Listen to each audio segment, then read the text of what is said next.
வணக்கம் மக்களை வணக்கம். சற்று முன் கிடைக்கப்பெற்றிருக்கக்கூடிய ஒரு முக்கியமான அதிர்ச்சிகரமான பரபரப்பான தகவல். சற்று முன்பு கிடைத்திருக்கக்கூடிய தகவல் என்ன அப்படின்னா, அமைச்சர் பொன்முடி வாழ்நாள் முழுவதும் சிறை தண்டனை. இதை பற்றின முழுமையான தகவல் தான் இந்த ஒரு வீடியோவில் தெளிவாக பார்க்க போகிறோம்.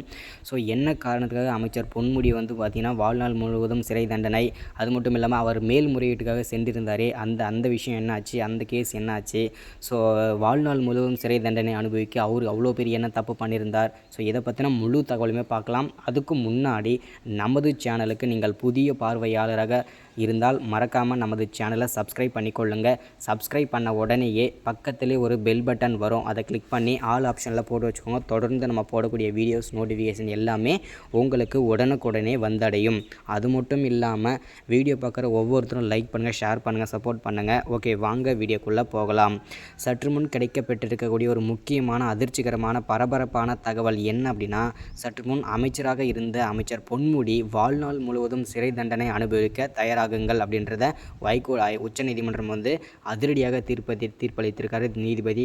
ஏன் அப்படின்னு பார்த்தீங்கன்னா, சொத்து குவிப்பு வழக்கில் பார்த்திங்கன்னா சிக்கியிருக்கிறவர் தான் அமைச்சர் பொன்முடி. இதை ஒரு வருஷத்துக்கு முன்னாடியே பார்த்திங்கன்னா அவருக்கு ஜாமீன் வழங்கியிருந்தாங்க. எந்த விதமான சொத்து குவிப்பு வழக்கிலையும் இல்லை, இது பொய்யான வழக்குன்றதை நீதிமன்றம் அப்பொழுது தள்ளுபடி செஞ்சாங்க. அந்த வழக்கை திருப்பவும் பார்த்திங்கன்னா மீட்டெடுத்து திரும்பவும் பார்த்திங்கன்னா கேஸ் விசாரித்து அவர் கண்டிப்பாக 100% வருமானத்திற்கு அதிகமாக சொத்து குவிப்பு வழக்கில் அவர் பேர் கண்டிப்பாக இருக்கும், சொத்து குவிப்பு வழக்கில் கண்டிப்பாக இருக்கார் அப்படின்றத தெளிவாக விசாரித்து நீதிபதியும் அதிரடியாக தீர்ப்பளித்து 3 ஆண்டுகள் சிறை தண்டனை விதிச்சிருக்காங்க.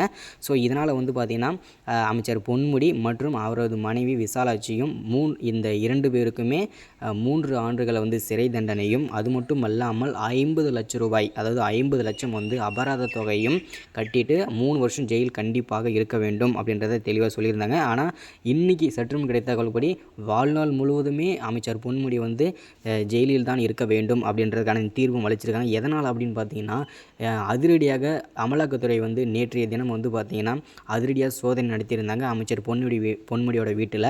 ஸோ அப்போது பார்த்திங்கன்னா 300 கோடி ரூபாய் பார்த்திங்கன்னா கணக்கில் வராத பணமும் பிளாக் மணி, அதாவது பார்த்திங்கன்னா கருப்பு பணம் அப்படின்றத கண்டுபிடிச்சு எடுத்திருக்காங்க அமலாக்கத்துறை. ஸோ இதனால் அமைச்சர் பொன்முடிக்கு ஜாமீனும் கிடையாது, 3 வருஷம் கிடையாது, வாழ்நாள் முழுவதுமே அவர் ஜெயிலில் மட்டும்தான் இருக்க வேண்டும் என்பது நீதிபதியின் ஒரு அதிரடியான தீர்ப்பு அளிச்சிருக்காங்க. இதனால் பார்த்திங்கன்னா அமைச்சர் பதவி போயிடும், அது மட்டும் இல்லாமல் அவருடைய அரசியல் வாழ்க்கையே முடிய போகுது அப்படின்னு கூட சொல்லலாம். அது மட்டும் இல்லாமல் திமுகவின் முக்கிய புள்ளிகள் எல்லாமே சர்ச்சைகள் சிக்கிட்டு தான் வந்துட்டுருக்காங்க. இந்த நிலைமையில் நிறைய எம்பிக்கள் எம்எல்ஏக்கள்லாம் கட்சி மாற்றம் செஞ்சுட்டே வந்துட்டுருக்காங்க. இதனால் முதல்வர் அதிர்ச்சி அடைஞ்சிருக்காரு. வீடியோட தொடர்ச்சியாக பார்க்கலாம். அடுத்த வீடியோவில் மறக்காமல் ஷேர் பண்ணுங்கள்.